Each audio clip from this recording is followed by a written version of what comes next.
July 1వ తేదీ నుంచి దేశవ్యాప్తంగా అమల్లోకి రానున్న కొత్త ఆర్థిక నిబంధనలు కోట్లాది మంది ప్రజల రోజువారీ ఆర్థిక లావాదేవీలపై నేరుగా ప్రభావం చూపుతున్నాయి.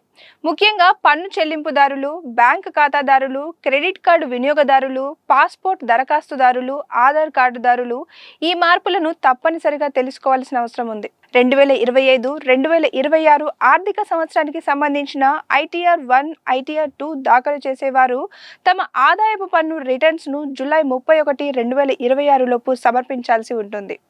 ఈ గడువు దాటితే జరిమానాలు చెల్లించాల్సి రావడమే కాకుండా పన్ను విధానాలను ఎంచుకునే అవకాశాన్ని కూడా కోల్పోయే ప్రమాదం ఉంది. అంతేకాదు, నిబంధనల ప్రకారం వచ్చిన నష్టాలను తదుపరి సంవత్సరాలకు క్యారీ ఫార్వర్డ్ చేసుకునేందుకు వీలుండదని నివేదికలు పేర్కొంటున్నాయి.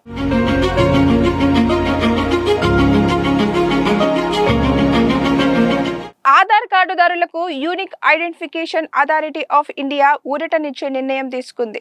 ఆధార్ మొబైల్ యాప్ ద్వారా రిజిస్టర్ ఈమెయిల్ ఐడిని అప్డేట్ చేసుకునేందుకు ఇప్పటి వరకు వసూలు చేస్తున్న ₹75 ఫీజును పూర్తిగా రద్దు చేసింది. ఈ ఉచిత సదుపాయం జూలై 1, 2026 నుంచి డిసెంబర్ 31, 2026 వరకు 6 నెలల పాటు అందుబాటులో ఉంటుంది. దీంతో ఆధార్ వివరాలను సులభంగా నవీకరించుకునే అవకాశం మరింత విస్తరించింది.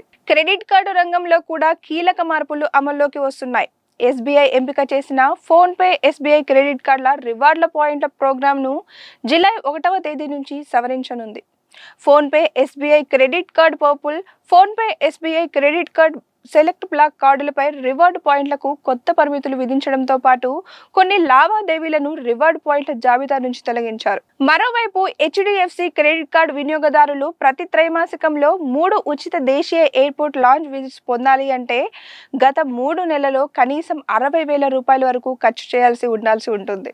అంటే లాంచ్ సదుపాయాన్ని కొనసాగించాలంటే వినియోగదారులు నిర్దిష్ట స్థాయి ఖర్చు చేయడం తప్పనిసరి అవుతుంది.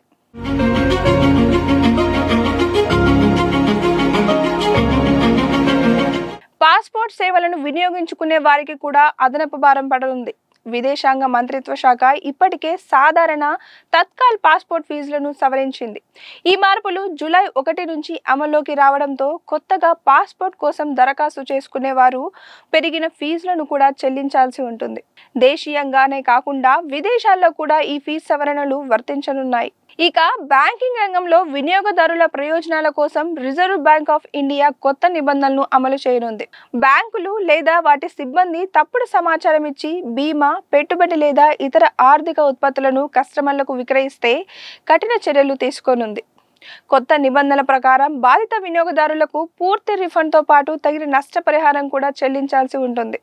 దీంతో బ్యాంకుల ద్వారా జరిగే తప్పుడు ఆర్థిక ఉత్పత్తుల అమ్మకాలపై నియంత్రణ పెరగనుంది. మొత్తంగా జూలై 1 నుంచి అమల్లోకి రానున్న ఈ కొత్త ఆర్థిక రూల్స్ ఆదాయపు పన్ను దాఖలు, ఆధార్ సేవలు, క్రెడిట్ కార్డు ప్రయోజనాలు, పాస్పోర్ట్ ఖర్చులు, బ్యాంకింగ్ సేవలపై గణనీయమైన ప్రభావం చూపనున్నాయి. అందువల్ల ప్రతి ఒక్కరూ ఈ మార్పులను ముందుగానే తెలుసుకొని తమ ఆర్థిక ప్రణాళికలను వాటికి అనుగుణంగా సవరించుకోవడం ఎంతో అవసరం.